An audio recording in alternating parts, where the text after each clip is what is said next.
While taxpayers are forking out millions for the state capture inquiry to probe corruption, MPs were recently told it's running well over 700 million rand. They've raised concerns about the so-called runaway costs. The Commission has received an additional 30 million rand to sustain investigations. This is over and above the 150 million rand it was allocated for this financial year.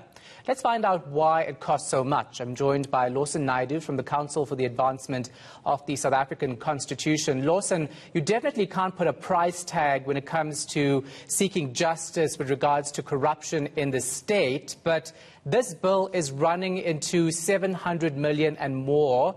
Does it really cost that much? Why? Good afternoon, Shahan. Look, I think, there are quite rightly eyebrows being raised about the amount of money that is being spent on this Commission of Inquiry. And I think it's correct that we do so. But before we get to that, I think it needs to put into context of the breadth of the mandate that the State Capture Commission has. We know that this Commission of Inquiry came about because of the Public Protector's State of Capture report, which identified various issues that the former Public Protector, Advocate Madonsela, was unable to complete and therefore recommended the establishment of this commission. She initially thought that it would require 6 months in order for the commission to do its work.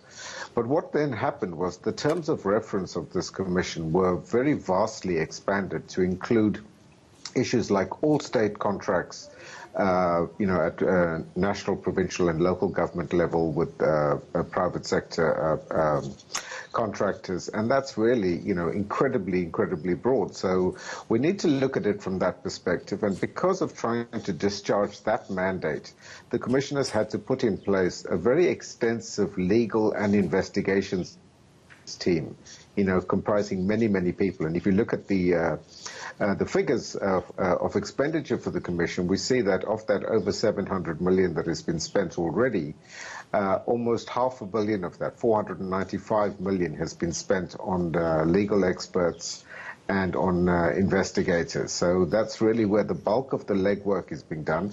A lot of it which we don't see in the public domain because we don't have access necessarily to the work that the investigations team are doing behind the scenes, interviewing potential witnesses, really going with a fine tooth comb through various leads that they might have.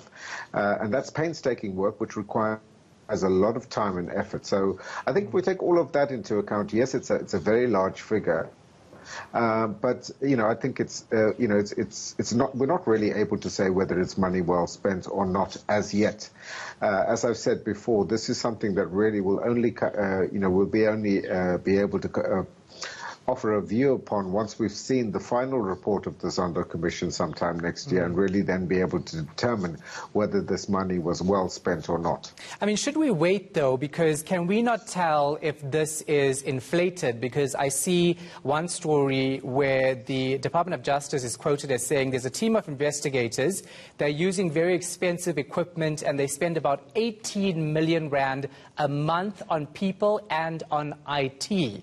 Lawson, whenever we talk about corruption in cities and municipalities, we talk about how the job could have been done at a much cheaper rate. Is there no way for us to determine this now? Well, I think it's very difficult to determine that right now, and we do know that the investigation team are using very sophisticated IT equipment for which licenses have to be procured and paid on a monthly basis, and that's a significant chunk of the expenditure of the Commission. In addition, as I've said, to the salaries and remuneration costs of the investigators themselves. Highly skilled people that are required to do this work, forensic analysts, forensic accountants and the like. So I think it's, yes, the numbers are big, and one can always question whether it couldn't have, we couldn't have achieved the same result by spending less money. But maybe by spending less money, it might have taken us even longer to get to the bottom of these issues. And I think the real value of the Zondo Commission has been bringing into to the attention of South Africans in our homes, in our living rooms, through our television screens and phones. The exact, the scale and extent of state capture. Just listening to today's evidence of Yaki Kwinana, for example, one begins to get an understanding of how the board of South African Airways and South African SAA Technical were operating and why it is that so much money was wasted by these entities. So I think that that's valuable information that is being brought into the public domain. Ultimately, of course, the effectiveness of this commission is going to be judged on whether people are actually held to account at the end of the day. Will there be criminal charges and prosecutions? And I think we're beginning to see that, but it started off very slowly. Yeah, and that's the thing that people will look out for, right? Because you have so many challenges already now. We know there's a Jacob Zuma camp who's raising questions about the objectivity of Raymond Zondo. And, if that is found to be untoward in any way, then the question is what happens to all of the work that has been done?